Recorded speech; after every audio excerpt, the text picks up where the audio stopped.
Starting off with number 10, frosty royal life. Ever since the couple left the royal palace, Meghan has been exposing Prince Harry's side of the family. What was life really like inside the palace? A little frosty, according to The American. Meg still finds it weird that no one hugs and thinks everyone is uptight, especially Kate. She said it's obvious that Kate and William do not approve of their choices and that you could cut the tension with a knife. A source claimed that the Duchesses of Cambridge and Sussex rarely interacted during Meg's final trip as a senior royal and reportedly even avoided making eye contact. Whatever happened between them must have been serious because avoiding eye contact is next level shady. Rumors of a rift between the two duchesses have been dogging the royal family for some time now. However, this damaging narrative really started to take root in 2019 when Markle guest edited the September issue of British Vogue. She neglected to put Middleton on the Female Forces for Change list featured in her issue. Sounds shady to me. Describing the early years of her daughter's childhood, Doria recalled repeatedly being asked if she was the nanny as her daughter's skin was lighter. Her mother said, "As a parent, in hindsight, I would absolutely like to go back and have that very real conversation about how the world sees you." So when Meghan became part of the royal family, she was not used to experiencing extreme levels of racism, which really helped their decision to move to LA. On to number 9, issues with the family. As we've seen the Duchess of Sussex become one of the most watched women in the world, we've also seen everything Meghan has done and all the fair and unfair criticism she has been receiving. Royal fans used to love fawning over Meghan's stunning outfits, the adorable photos of her gorgeous son, baby Archie, and how much the couple adore each other. So when they made the decision to step down, and every moment after that, not only did this cause a whirlwind of hate towards Markle, but it was quite humiliating for the royal family to watch all the attention and backlash that was caused. This also caused relations to sour between the dukes and duchesses of Cambridge and Sussex. And as happy as they seem in pictures together, it comes as no surprise that there have always been issues between Kate and Meghan and eventually William and Harry. The past few times the brothers have spoken was strictly regarding business. It's crazy to see how fast disagreements can cause rifts between families and friends, and although we may not know the full story, it's quite embarrassing to see these royal adults having these constant battles that go to extreme measures, twisting the truth. On to number 8, making headlines. In November 2018, Harry and Meghan made headlines for moving to Frogmore Cottage in Windsor. Sources told us in December 2018 that Meghan struggled with royal rules regarding the press after she made headlines when her personal assistant Melissa Tubati and secretary Samantha Cohen quit 6 months after the pair's wedding. "It's just been frustrating and stressful to have no voice," a royal insider told us. "She's always relied on her own voice to stand up for others and for herself, so not being able to say anything is a debilitating feeling. She's always been so independent her entire life, and that's all been taken away from her. She's always been able to clap back on social media, and now she can't."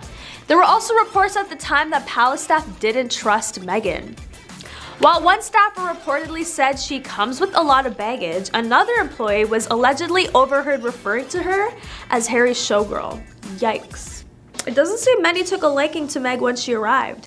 But after trying to deal with all the media and actions inside the palace, the couple then found their home in LA and soon enough became quite the rebellious pair. After she had sued tabloids, she criticized the royal institution for not taking action. Number 7, not caring about Meghan's issues. After news of their relationship broke, Meghan recalled how quickly she became the focus of photographers and the media. The royal family considered the intrusion almost a workplace hazard, according to Harry. As far as a lot of the family were concerned, everything that she was being put through, they had been put through as well. So it was almost like a rite of passage, but Harry clarified that the difference is the race element. The royal couple considered revealing the identity of the person who made racist remarks about their son Archie's skin tone, but they decided that sharing that detail was a bad idea. Markle told Winfrey that it would be very damaging to them.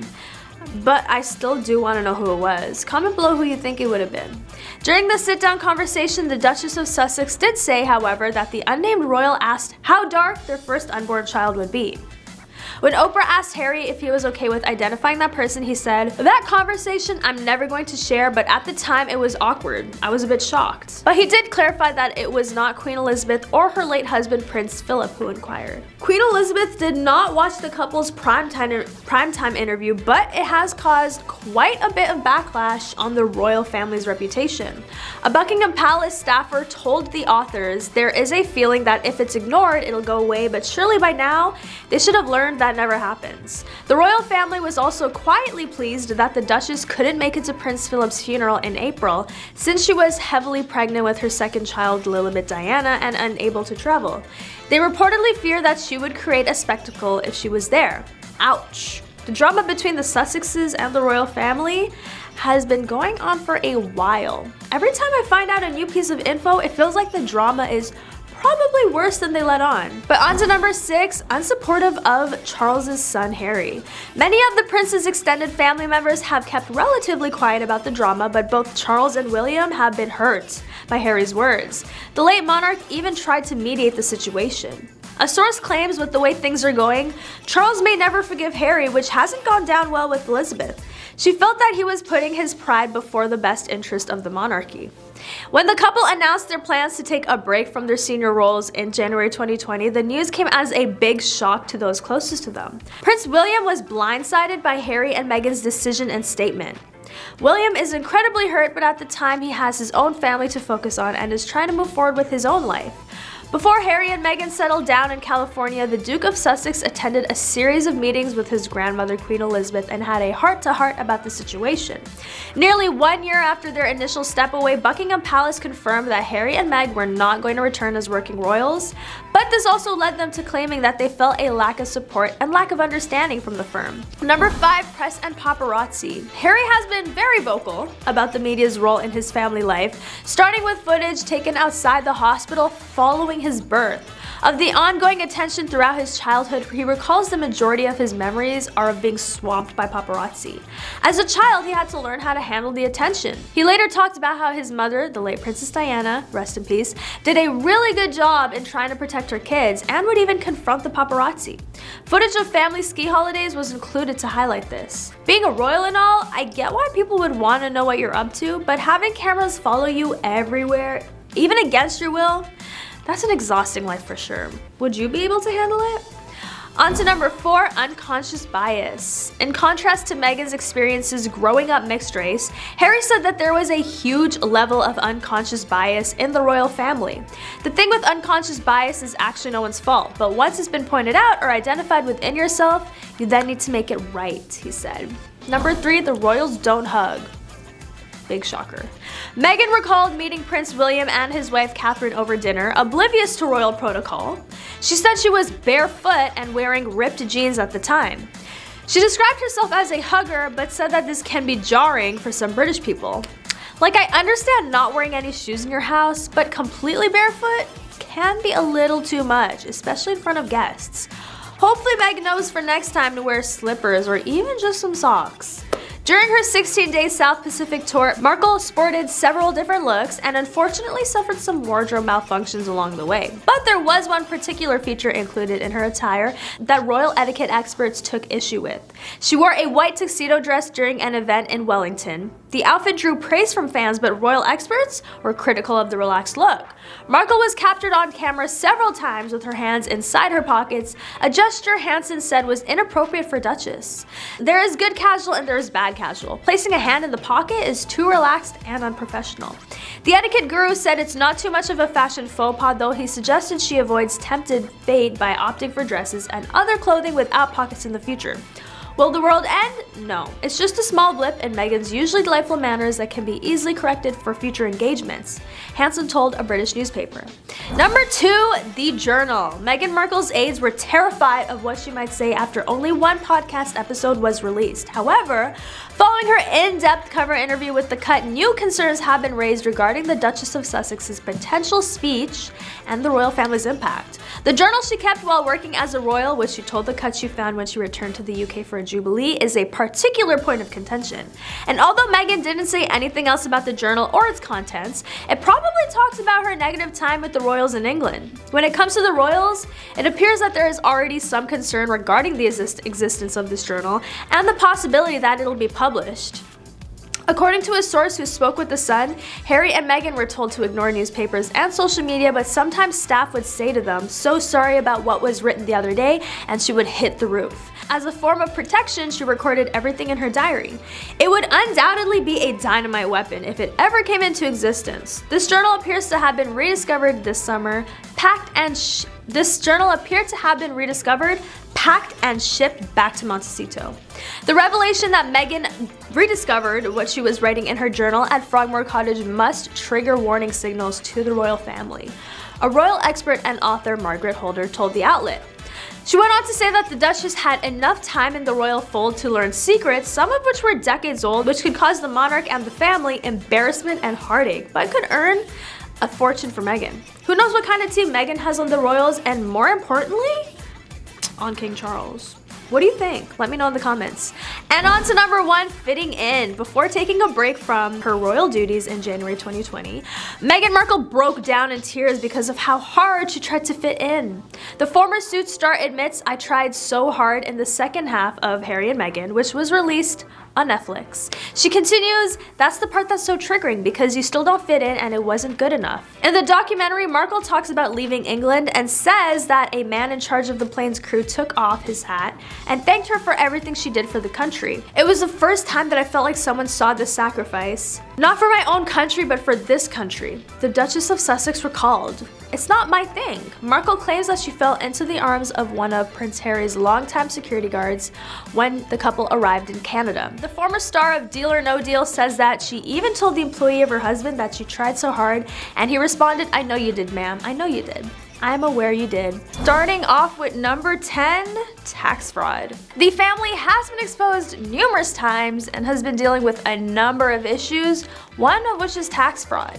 The late Queen was once exposed for concealing her embarrassing wealth from the public, which may or may not come as a surprise.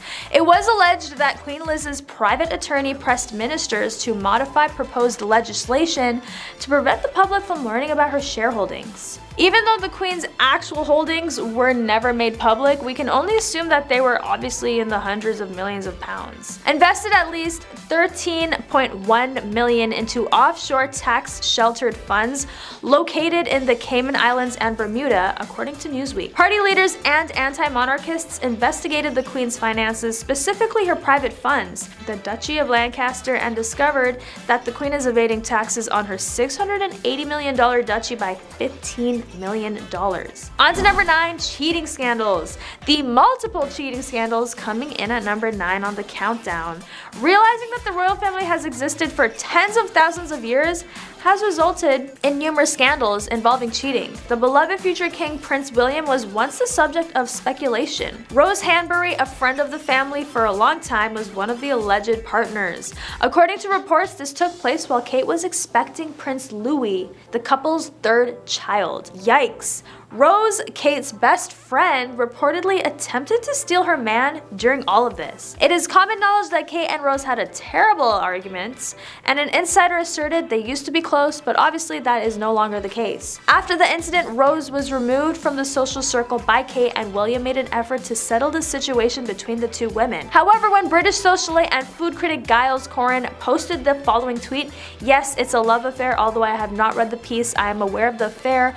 Darling, everyone is aware of the affair." The tweet was taken down as soon as it was posted because Corrin has a history of causing trouble. Even though a number of royal experts have also denied the allegations over the years, the general public continues to be curious, especially considering that similar rumors first surfaced a few years prior. In 2017, it was reported that William had a romantic dance with 2 women in Switzerland. "He was dancing so wildly that I had to do a double take when I first saw him and thought it must be a lookalike," said one club goer. But everyone soon found out that they were having a party with Prince William. What are your thoughts? Do you believe Will is dishonest? The apple appears to fall relatively close to the tree. A lesser-known cheating scandal involves Queen Elizabeth and Prince Philip in addition to Prince Charles's well-publicized divorce from the late Princess Diana. Throughout their lengthy marriage, there were rumors that Prince Philip was caught cheating on Queen Elizabeth. However, there is no direct evidence of this. The most significant of these rumors is that Prince Philip had numerous encounters with dancer Pat Kirkwood. The palace never confirmed or denied this. Kirkwood was a British stage actress, singer, and dancer who appeared in a lot of dramas, cabaret, revues, music hall, variety, and pantomime shows. She also sang and danced. The Pat Kirkwood Show debuted on BBC television in '54, making her the first woman to have her own series on British television. Well, I suppose Philip has a thing for successful women. On to number 8, marriage struggles. Princess Diana had thrown herself down the stairs in an effort to get Prince Charles's attention because she was struggling with her mental health. It was common knowledge that the royal family did not want any information about their own mental health issues to be made public because they thought it would make the family appear weak and vulnerable. Because she was pregnant with Will at the time and was so depressed, Princess Diana made this attempt at self-harm in an argument so that Prince Charles would listen to her. I'm sorry, but I hope that Princess is at peace. Sadly, Charles did not respond much to it and completely dismissed the circumstance. On to number 7, interrelations. The royals really like to keep it in the family. Everyone talks about their family tree, but it resembles more of a wreath with the number of times the relationships wrap around. Scholars are likely to focus on the positive changes that Queen Victoria brought to the British Empire during her time in power. Even non-history buffs are familiar with the Victorian era, which lasted for 63 years and 216 days. What is Vicky's lesser-known fact? She married her cousin. On Victoria's 17th birthday, when she was heir to the British throne, the couple first met. They were introduced by King Leopold I, their uncle. Albert and Victoria say in their memoirs that they fell in love almost immediately. That's kind of gross. And 9 children were born to Queen Victoria and Prince Albert, including 4 boys and 5 girls. The cousin-loving gene was passed down because it resurfaced as recently as Queen Elizabeth. In contrast to Victoria and Albert, the romanticization of Prince Philip and Queen Elizabeth's relationship did not sufficiently overshadow their relationship. Through his maternal side, Prince Philip was related to Queen Victoria as a great-great-grandson, and through her paternal side, his future wife was related to the same queen. As children, the two met at family gatherings. The first occurred when Philip was 13 and then Princess Elizabeth was 8. They met again when she was just 13 years old years later. Although they did not begin a physical relationship at the time, they began writing letters to each other, and Prince Philip was 18 years old, which seems kind of old to write letters to a kid. Indeed, royal DNA sharing has probably occurred on other occasions, but royal spouse sharing is an intriguing aspect of royal life. Princess Anne, the only daughter of Queen Elizabeth and Prince Philip, had a relationship with Andrew Parker Bowles in 1970. Andrew later wed Camilla just a few short years later. Camilla wed Charles in 2005 after having a long affair with him while she was married to Princess Diana. To put things into perspective, imagine your sibling getting married and you both share the same ex. Weird.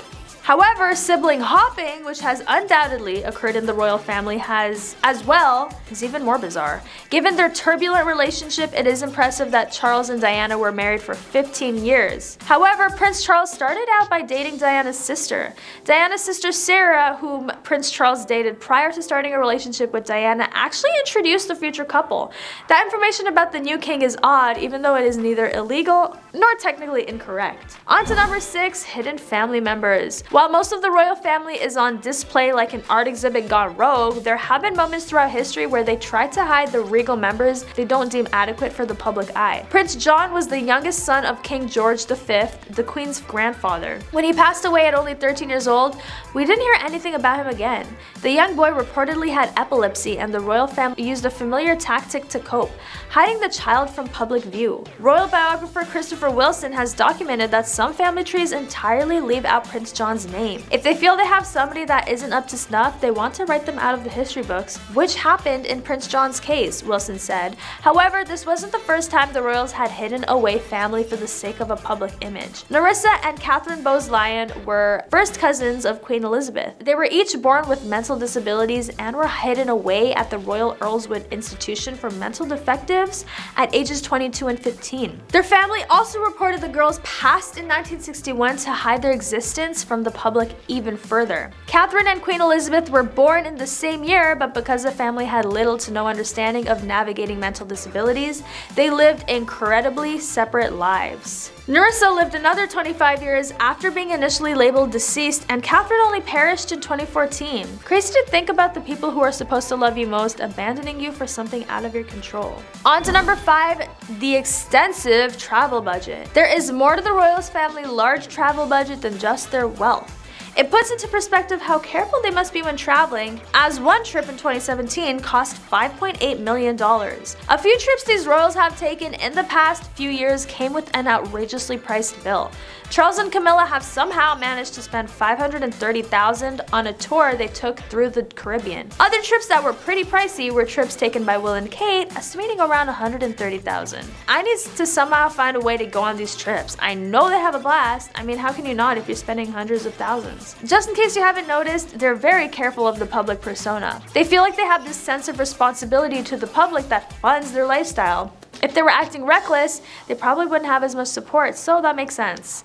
It's funny when the paparazzi tries to catch them in awkward moments. Thinking about being absolutely perfect and delightful all the time just feels so exhausting. Do they still have to act perfect if they lose their luggage at an airport? I know a lot of us would be fuming. If this family woke up one day and decided to become savages, that would make major headlines, and honestly, I would want to tune in. The once royally perfect family goes savage. That's a whole YouTube video right there. Number 4, getting away with their scandals. This family has been involved in scandals for generations. Being knee-deep in controversies is not a good look for the representation of Britain, but they somehow managed to pay the news outlets to run stories that promote them in a good way. I mean, they managed to be so perfect that people sweep their complete wrongdoings under a rug, which, might I add, has to be a huge rug. No one is obviously perfect, but the extent to which the royals have been exposed for the controversies is so out of pocket that it's actually shocking. And the fact that these news stories have not at all gotten as much attention as something as mediocre as Meghan and Harry leaving the palace is crazy. Political correspondent Nadine Bachelor Hunt argued that the royals are becoming increasingly out of place in contemporary society due to the family's past and present scandals. But what do you guys think? Let me know in the comments. Number 3, the family does more harm than good for the economy. Despite the money produced by the monarchy, the royal family is pretty expensive. Back in 2018 and 2019, they cost taxpayers $86 million. That was 41% more than the previous year. How does it make sense that there are thousands of people in debt, but the funds towards the royals are increasing, showing where their money goes? Many agree that the education systems would benefit from this wealth more than old people born into the crown. Not only does the system cost the British public money, but they're also unable to choose which ruler will come next, leaving taxpayers with no power over the system that takes a huge chunk of their money. If you compare the wealth earned by the royals to the people of the country, it drastically changes the picture. The typical earnings of a full-time employee in England falls at £31,000, while the Queen banks around $42 million for doing whatever exactly it is that she does. Being born into the monarchy means you will never endure the same struggles as most people. They have no financial worries and aren't expected to work a 9 to 5. The majority of society works hard to achieve a somewhat comfortable life, while others are handed it. Number 2, the royal responsibility workload. At the end of the day, royals are humans too. They didn't ask to be born into wealth. The late Princess Diana and Meghan Markle are proof that the spotlight can be terrifying and toxic. Even though the royals may be lucky to have a luxurious lifestyle, this attention can be manipulated when needed. For example, the royal family could release unexpected news to remove negative attention from another member of the family. As the British public has no say in who becomes the next monarch, there are many situations that leave people unhappy with who rules. An example of an inadequate leader would be when King Henry VI was crowned at the age of 9 months. He hadn't lived a year. How is he expected to possess the maturity of running an empire? This obviously is not the current case. However, it shows how much control we have in terms of the royal family. If a ruler is deemed unfit by the general public, they cannot be voted out. Problematic royals have historically been difficult to remove from positions of power. Another factor to consider is that King Charles was crowned at 73. In the UK, the average age of retirement is 64, meaning you receive a pension, not having to work anymore. Should he really receive the title when he is almost a decade over the age of retirement? And number 1, racism. They've literally had so many racist racism scandals, it's crazy to think they've gotten away with it, regardless of them being part of a royal monarchy. The most recent inappropriate and tone-deaf situations that had happened were when Princess Michael of Kent recently caught the media's attention for wearing an inappropriate brooch to the Queen's Christmas luncheon at Buckingham Palace. This piece of blackamoor jewelry fetishizes images of slavery and is considered dated and racist. This definitely had people wondering why she would wear it, especially around Duchess of Sussex Meghan. Another problematic example was exposed within Oprah's interview when Meghan admits that there was a conversation about how dark Archie's skin tone would be. Prince Philip had a history of making racist, tone-deaf, ignorant, and overall offensive comments stretching back nearly 40 years. With many instances that highlight his behavior towards other cultures and ethnicities, here are a few examples that he should have known better than to say or even think. During a visit to China, he recounted Beijing as being ghastly and joked about British students becoming slitty-eyed if they stayed there too long. It seems like Prince Philip would have benefited from a few lessons of anatomy. He poked fun at the kinds of food Cantonese people traditionally eat and once asked a native person if they still throw spears at each other. Well, we can only hope that the controversies Prince Philip started helped the other members of the family to educate themselves on cultures around the world, especially if they plan on continuing to travel globally. Coming in at number 10, when news of Harry's book release first dropped, we were all wondering how much Harry was going to expose in the book. Fast forward to today, the book release, the amount of tea spilled and accusations being made can cause serious damage to the reputation of the throne. But considering Harry doesn't live there anymore, does he care? I want to say no. It's no secret that the royal family drama is pretty intense, especially between Princes Harry and William. After reading the book, it's honestly worse than I expected. Harry claims that Will attacked him over an argument they were having over our dear Duchess Meghan. We already knew the family never truly accepted or took a liking to Meg. I mean, she would literally rather live in LA than be a royal. That says a lot. But the heated conversation the brothers were having over her got physical. Harry alleges that William knocked him out. Will got hands. This started after Will claimed Meg was difficult, rude, and abrasive. Has his family ever said anything nice about Meg? Also, side note, according to the book, they refer to each other as Harold and Willie. It doesn't get any more British than this. Number 9, Harry claims Charles also once joked about who Harry's father really is. Does Charles know something we don't? The prince explained that when his father met a man in a psychiatric ward claiming to be the Prince of Wales, Charles told the man, "I am the Prince of Wales." And then he made a joke saying, "Who knows if I'm even your real father? Perhaps your father really is in Broadmoor, my dear son." Yikes, sounds like Charles was salty. Princess Diana catching strays beyond the grave is insane. It's a good thing they ended up getting a divorce because that was just mean for no reason, and obviously Harry didn't like the joke either. He found the joke in poor taste given the rumors about his real father being Hewitt, triggered by his resemblance to the army officer. The late Princess Diana confirmed she had a 5-year affair with Hewitt in a now infamous BBC Panorama interview with journalist Martin Bashir. She claimed the relationship started in 1986, 2 years after the Duke of Sussex was born. Prince Harry added that if the king thought anything about Major Hewitt, he kept it to himself. On to number 8, it's no surprise that Harry spoke about his late mother Princess Diana within the book. The book details how he recreated the journey his late mother took through the Paris tunnel, where she and 2 others were involved in a fatal car crash. Diana's tragic car accident happened in 1997 when Harry was 12. Harry is quoted as saying he rode past the Ritz where his mother had dinner that fateful night and went through the tunnel along the Seine River at the Pont de l'Alma Bridge, where the car carrying Diana crashed in August 1997. He was 23 at the time of recreating the route and was visiting Paris for the 2007 Rugby World Cup semi-final. He asked to drive at 65 miles per hour, which was the exact speed her car had supposedly been driving, according to police at the time of the crash.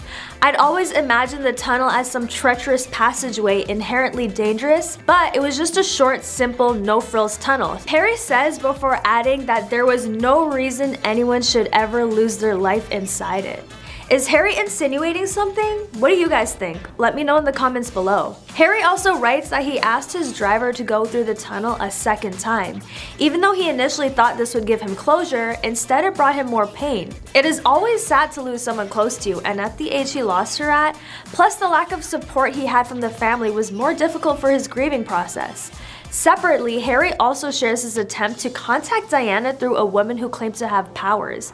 Harry says the woman offered him a message from Diana. "You're living the life she couldn't. You're living the life she wanted for you," the woman told Harry in a message she said was from Diana. Harry's attempts to still contact his mom decades later is sad, but I hope he will find the closure he needs. Seeing Harry get so real in the book is interesting to see, especially since the royals are known to keep the skeletons in the closet. The shady side of Harry makes me feel like he's the black sheep of the family, going against the grain just like his mom. That's pretty iconic if you ask me. Number 7, Queen Consort Camilla. Unlike the people's Princess Diana, Camilla has been infamously hated on, and not just from the public. The book shows how Harry and Will even had their doubts about Camilla being part of the family. Harry reportedly begged his father not to marry Camilla, who is now Queen Consort, and feared that she would be a wicked stepmother. Is this another version of the Cinderella story with the evil stepmother? Harry recalled that he and William said they would welcome Camilla into the family, but asked their father not to marry her, calling Camilla the other woman. Harry writes, "I remember wondering if she would be cruel to me, if she would be like all the evil stepmothers in the stories," adding, Willie had been suspicious of the other woman for a long time, which confused and tormented him. When those suspicions were confirmed, he felt agonizing remorse for not having done or said anything before. He also compares meeting her for the first time to getting an injection, writing in the book, "Close your eyes and you won't even feel it." The book also claims King Charles tried to win over the kids before asking the British public to accept his marriage to Camilla, and that she held a private audience with Harry in which she appeared bored. Yikes, Camilla really does not care. Some tea to sip on. Do you ever wonder if she just wanted to be with Charles for the status? Prince Harry also writes that he was too young to suspect his father's affair, but notes that his brother harbored suspicions for a long time. It would confuse him and torment him. When they were confirmed, he felt awful remorse for not having said or done anything sooner. The royal adds in the book that as a child he felt the lack of stability, absence of love and affection in our home. Being part of a royal family may not be as appealing when you find out the things this family prioritizes over affection, but in a way that does make them more relatable, since there are families out there that also don't prioritize love and stability. Number 6, Personal Journey. As much as Harry has claimed to have suffered as a member of the royals, we can only hope he's on a journey of growing and learning from his mistakes. Now that he's a father, he has more responsibility to make sure he allows his kids to grow up in an environment different from the one he had and hated. Considering all the controversies and hate directed towards both Meghan and Harry, do you think this couple will be able to have the life they want for themselves and their kids? In the past year, they have made a lot of headlines about the things they've exposed about the royal family after moving out, which is causing more criticism towards them than the family. But if they want a peaceful life for themselves, would they even want to expose the royals as much as they've done in interviews, a mini-series, and now a book? What do you guys think? Let me know in the comments. Number 5, Army. While serving with the British Army in Afghanistan, Harry states that in the heat of combat, he viewed his targets as chess pieces rather than people. That's dark, Harry. The prince completed 2 tours of Afghanistan, one spanning 2007 to 2008, and the other from 2012 to 2013. Advancements of technology allowed Harry to say with exactness how many enemy combatants I had gotten rid of, adding that it seemed to me essential not to be afraid of that number. So my number is 25. It's not a number that fills me with satisfaction, but nor does it embarrass me, he says. This caused a lot of backlash, as you can imagine. No one wants to hear that you feel no remorse when your goal is to get rid of human beings. Harry also says he used to watch back footage after returning to base, and that in the din and confusion of combat, he viewed those as the baddies eliminated before they could get rid of the goodies. The remarks have sparked criticism from some British security and military figures, but again, are we shocked? Number 4, Goodbye Queen. The memoirs see the Duke reveal his final words to the Queen hours after she passed away on September 8 last year. He hoped she was happy and she was with grandfather now. The book states that Harry learned of his grandmother's passing after checking the BBC News website. Am I the only one who thinks it's strange no one from the family personally gave him the message and he had to find out through the news like everyone else? Harry says that upon arriving at Balmoral, the Scottish home of the royal family, he was greeted by Princess Anne, who took him upstairs to where the Queen was lying. I advanced with uncertainty and saw her, he writes in the book. I stayed still, watching her carefully for a good while. He also recalls telling her that he admired her for having carried out her duties until the end. The Platinum Jubilee, the welcoming of the new Prime Minister. That sounds sweet and all, but I'm still not over the fact that he wasn't able to find out with the rest of the family about this news. Regardless of whether he stepped down from his royal duties or stayed, I think considering he is family, that shouldn't have been the way to find out about something as big as the passing of the Queen, who is also his grandmother. It's not a good look for the royals in my opinion. What do you think? On to number 3, in another part of the memoir, it's revealed that Meg allegedly upset Kate by saying she must have baby brain because of her hormones after she had given birth and during the run-up to the royal wedding in 2018. I can see how Kate would have taken offense to this depending on the way Meg said it to her. Do you think this was acceptable for Meg to say? Harry describes a 2018 meeting with William and Kate at their residence, which according to the Duke was an attempt to clear the air between both couples.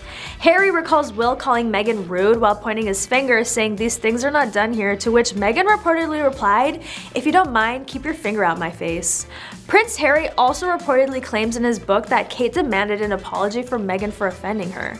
Kate allegedly told Meghan that "we're not close enough for you to talk about my hormones." It's no secret these couples don't necessarily adore one another, but the way Harry exposes them is just so juicy.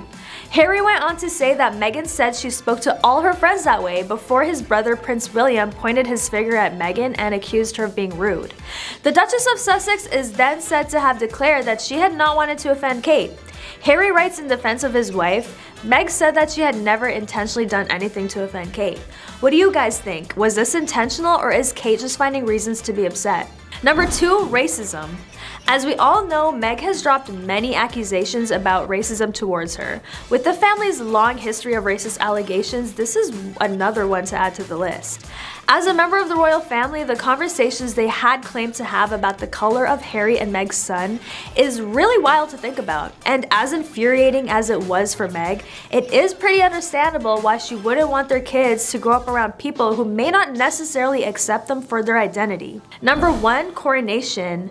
Prince Harry is expected to reveal even more detail about his ongoing rift with the royal family after sitting down for multiple television interviews around his memoir. In a preview clip of the ITV sit-down released Thursday, Harry says he still believes in the monarchy, but when asked if he anticipates playing a part in its future, he replies, "I don't know." Harry is unsure whether his family will return to the UK in May for his father's coronation. There's a lot that can happen between now and then, Harry says in the short clip, but the door is always open. The ball is in their court. There's a lot to be discussed, and I really hope that they're willing to sit down and talk about it. Elsewhere in the 1-minute promo clip, Harry also makes the suggestion that Buckingham Palace planted negative media reports. Responding to Bradby's suggestion, some people will accuse him of invading the family's privacy without permission. Harry says that would be the accusation from the people that don't understand or don't want to believe that my family have been briefing the press. I don't know how staying silent is ever going to make things better, Prince Harry said. Royal tea is being spilled everywhere. Harry is exposing the royals, and honestly, I'm here for it. Starting off with number 10, ever since the royal couple left the royal palace, Meg has been exposing Prince Harry's side of the family. What was life really like inside the palace? A little frosty, according to the American. Meg still finds it weird that no one hugs and thinks everyone is uptight, especially Kate. She said it's obvious that Kate and William do not approve of their choices and that you could cut the tension with a knife. The source went on to say, the Duchesses of Cambridge and Sussex rarely interacted during Meg's final trip as a senior royal, and even avoided making eye contact. Whatever happened between them must have been serious, because avoiding making eye contact is next level. Rumors of a rift between the two duchesses have been dogging the royal family for some time now. However, this damaging narrative really started to take root in 2019 when Markle guest edited the September issue of British Vogue. She neglected to put Middleton on the female Forces for Change list featured in her issue. Sounds a little shady to me. Describing her early years of her daughter's childhood, Doria recalled repeatedly being asked if she was the nanny as her daughter's skin was lighter. Her mother said, "As a parent, in hindsight, I would absolutely like to go back and have that very real conversation about how the world sees you."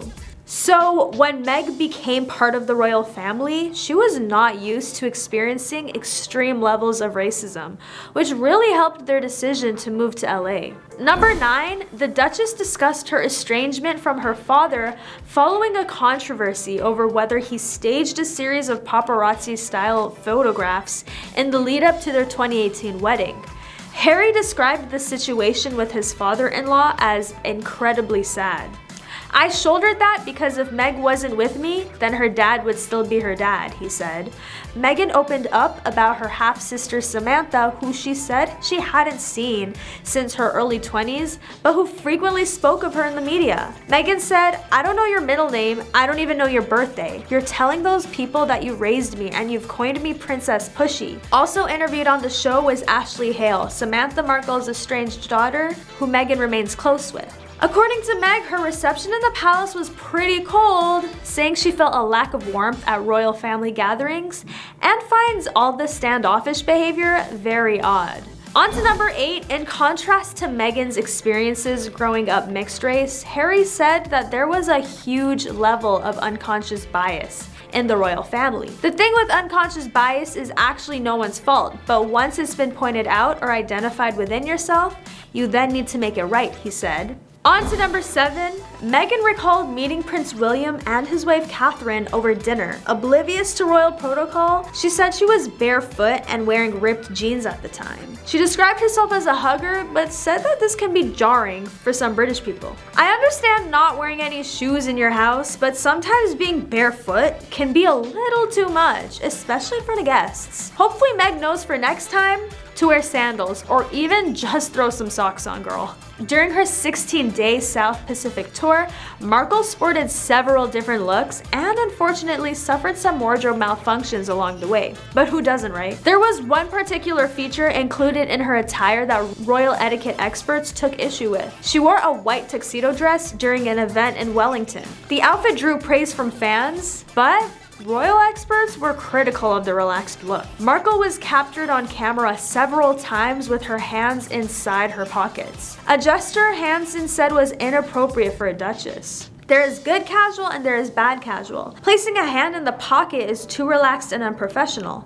The etiquette guru said it's not too much of a fashion faux pas, though he suggested she avoids tempting fate by opting for dresses and other clothing without pockets in the future. Will the world end? No. It is just a small blip in Meghan's usually delightful manners that can be easily corrected for future engagements, Hansen told the British newspaper. Number 6, after news of their relationship broke, Meghan recalled how quickly she became the focus of photographers and the media. The royal family regarded such intrusion almost as a workplace hazard, according to Harry. As far as a lot of the family was concerned, everything that she was being put through, they had been put through as well, Harry said. So it was almost like a rite of passage. But he clarified that the difference is the race element. Tell them, Harry. Let them know. And on to number 5, in a telling section on his experience of other royal marriages, Harry said, "I think for so many people in the family, especially the men, there can be a temptation or an urge to marry someone who would fit the mold, as opposed to somebody who you perhaps are destined to be with.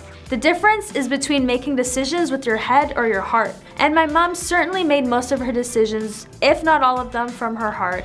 And I am my mother's son." Number 4, the monarch was unimpressed with Harry's controversial comments about growing up within the royal family, according to a source, but she still has a soft spot for her grandson.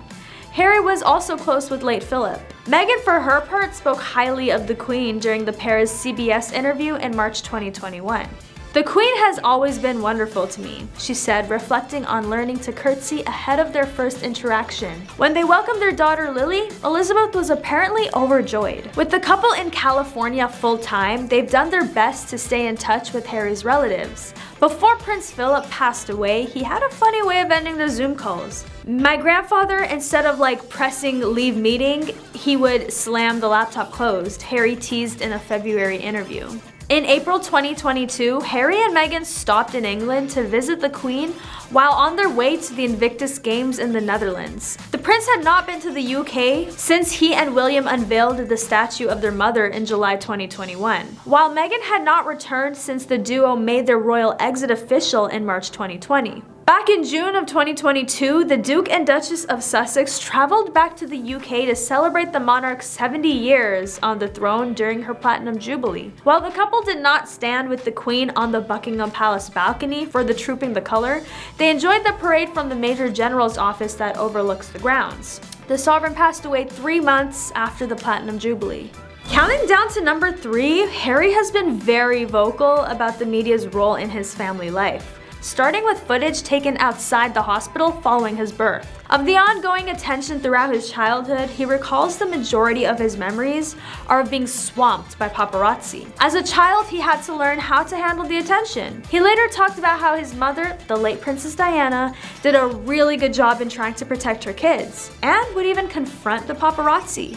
Footage of family ski holidays was also included to highlight this. Being a royal and all, I get why people would want to know what you're up to, but having cameras follow you everywhere, even against your will, that is an exhausting life for sure. Would you be able to handle it? On to number 2, Harry said that his grandmother, Queen Elizabeth, was the first senior member of the royal family to meet Meghan.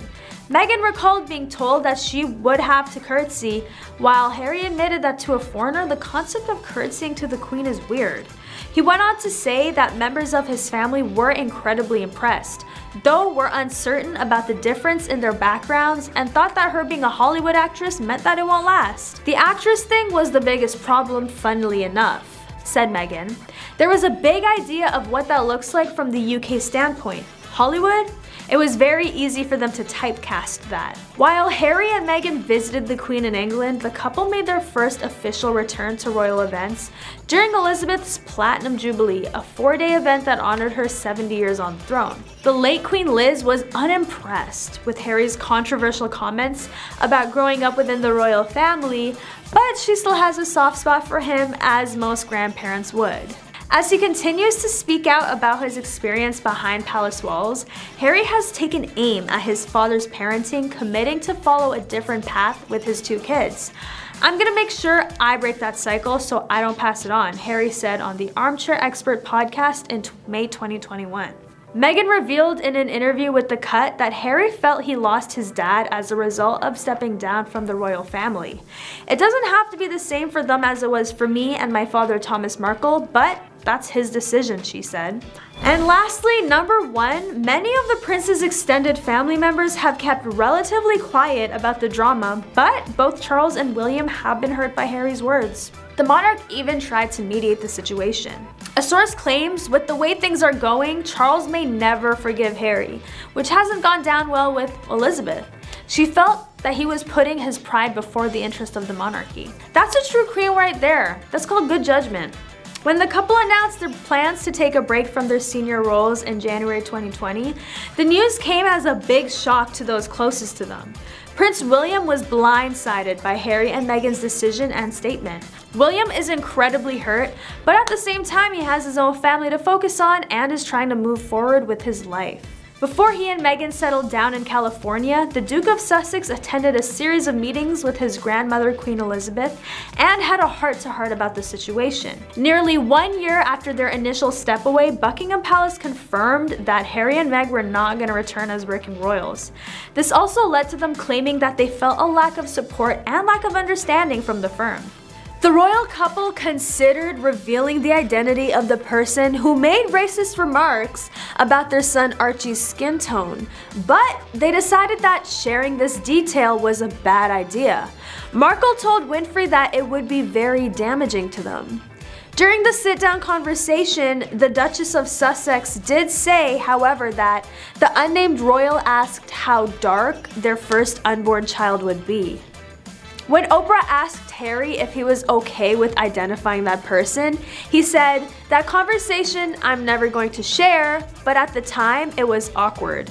I was a bit shocked." But he did clarify that it was not Queen Elizabeth or her late husband Prince Philip who inquired. Queen Elizabeth did not watch the couple's primetime interview, but it has caused quite a bit of backlash on the royal family's reputation. A Buckingham Palace staffer said, "There is a feeling that if it's ignored, it will go away, but surely by now they should have learned that never happens." The royal family was also quietly pleased that the Duchess couldn't make it to Prince Philip's funeral in April since she was heavily pregnant with her second child Lilibet Diana and unable to travel. They reportedly feared that she would create a spectacle if she was there. I mean, what else do you expect from an actress? But ouch, the drama between the Sussexes and the royal family has been going on for a while. Every time I find out a new piece of information, it feels like the drama is probably worse than they let on.